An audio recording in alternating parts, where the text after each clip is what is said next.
Welcome to this Zentangle Quickie. My name is Heather Hartwick Gladden. I'm a certified Zentangle teacher.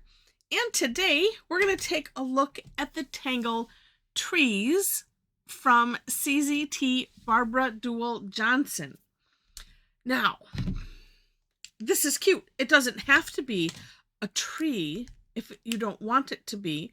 It can just be I don't know. You can make up what you want it to look like. It's really cute. And so I thought, being that it is at the time of this recording, that time of year where we are drawing trees. She has another one. I think it was called Evergreen, maybe. But this one is super cute, and so I thought, well, we'll share this one this season, and maybe next season. That way you have a variety. And if you want to make something that could be interpreted as a forest, you can. This one would be maybe more on the Seussian lines, and that's why I love it. Okay, so at the top of this, wherever you want it, is where we'll start here. And I did break down just a little bit because I needed to figure it out, and that's how I roll. So, and I know that no, I don't think anybody minds me separating out a couple of steps from their step outs because I need to figure it out. Okay, so the first step, just have a nice upside down V shape, so two kind of curved lines like that, and then I'm going to use the takeoff and land motion, and then we're going to, it's kind of like I'm going to call it a reverse scallop because I'm doing it this way, or it's a scallop, doesn't matter. But I'm going to do the takeoff and land, which, if you don't know what that means, I'm going to trace over a little bit of this, and then when I land up here, I'm going to hopefully trace a little bit of that. And, okay. And I'm also, I didn't mention it because I didn't mention it. See, Seussian fits every bill. Doesn't matter how it turns out. It's good. So taking off and landing and extending this out a little bit. Now, if you can do all of this, which I think I could probably now, since I've been playing with it, like start here, come down and around, make the scallops and come up, probably could.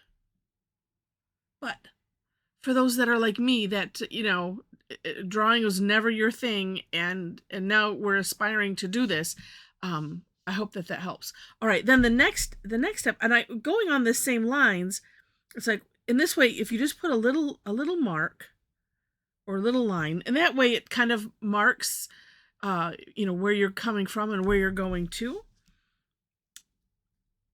And then this one, I could trace over the whole thing. And this is where, after I was doing this, I'm like, oh, look, I bet I could do that. Yeah.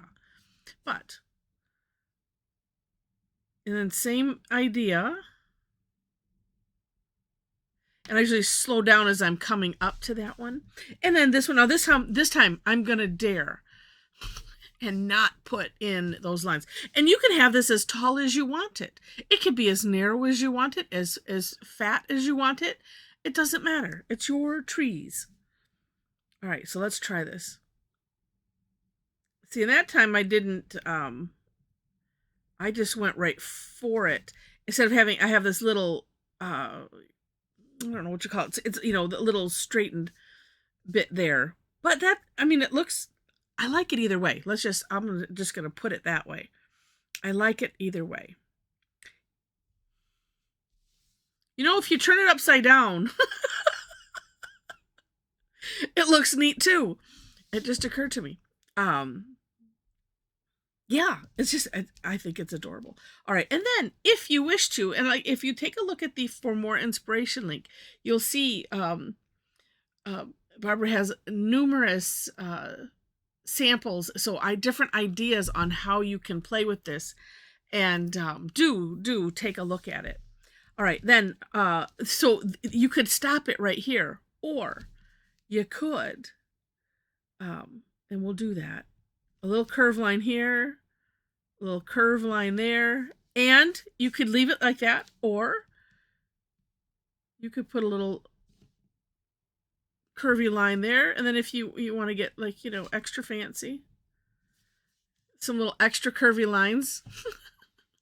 It is.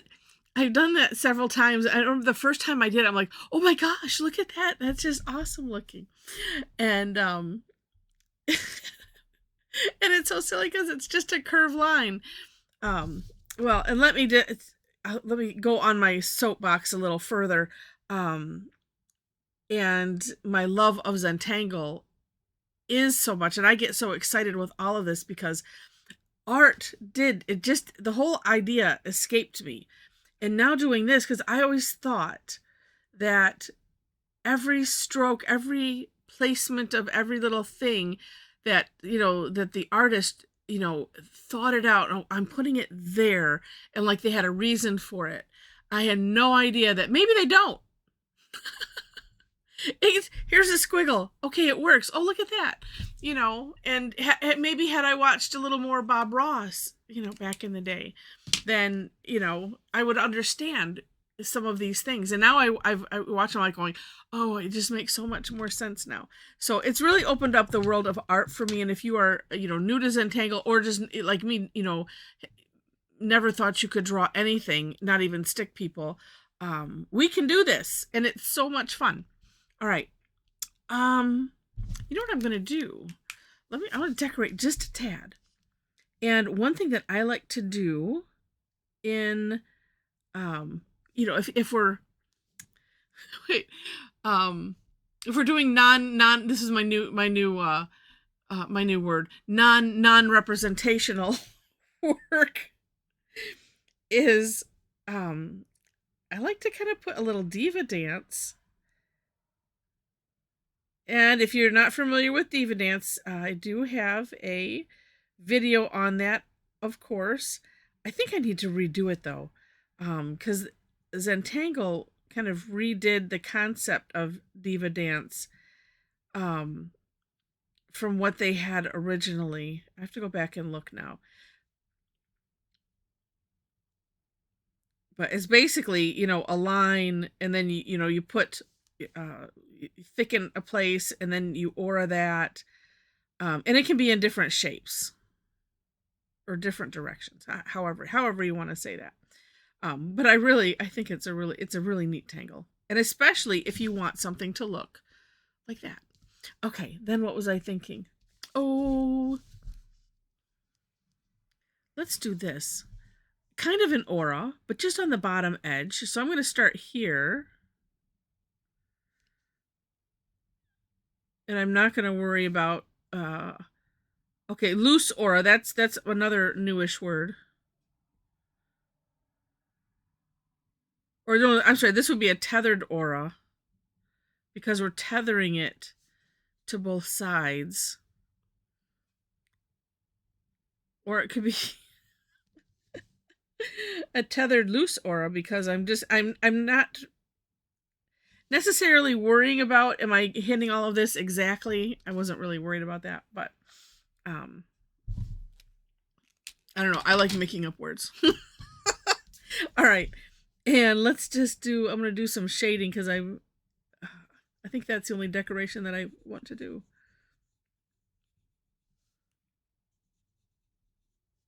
I do have, let's see, did I do anything unique? Oh, I guess I could do what I sort of did there. Let me do that before I shade. I did some wispy lines.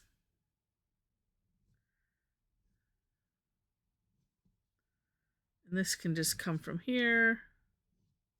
Well, it's really good if I don't go into the line.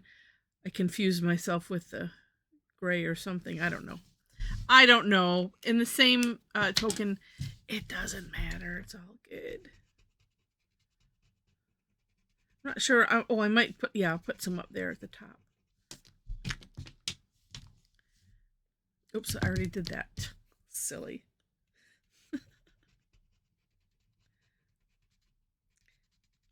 And you know what is fun about the non-representational tangles,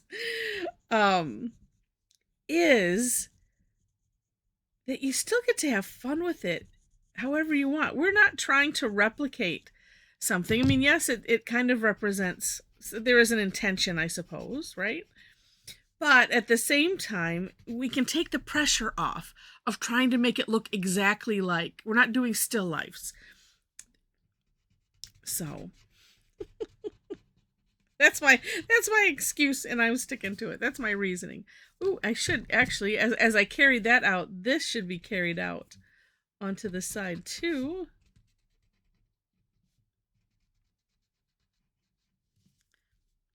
And you know what? It is just real. I find it really fun to just create.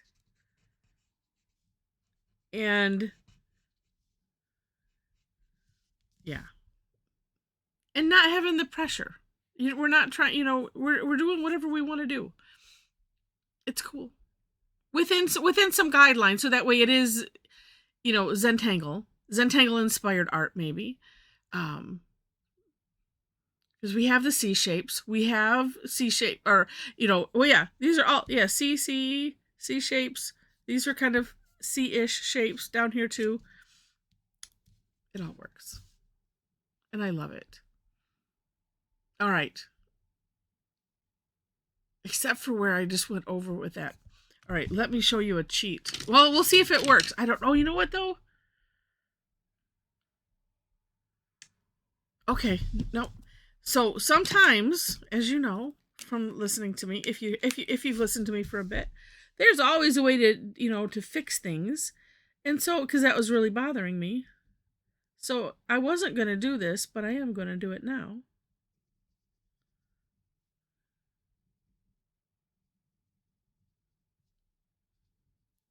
Actually, you know what? I'm going to do all of these and then use the graphic one. And this is my shine.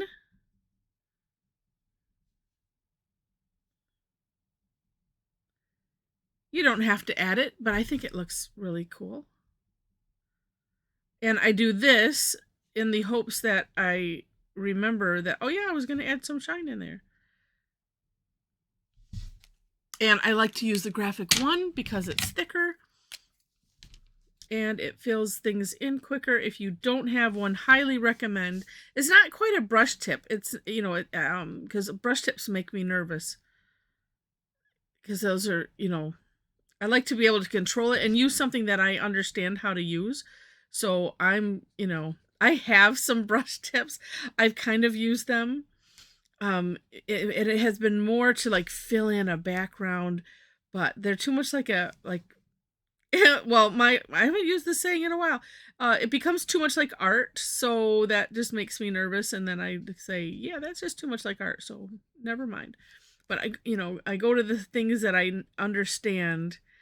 And this do, but yeah, you can. Well, this one has been used for quite a while, because I think it starts off a little bit narrower than that, but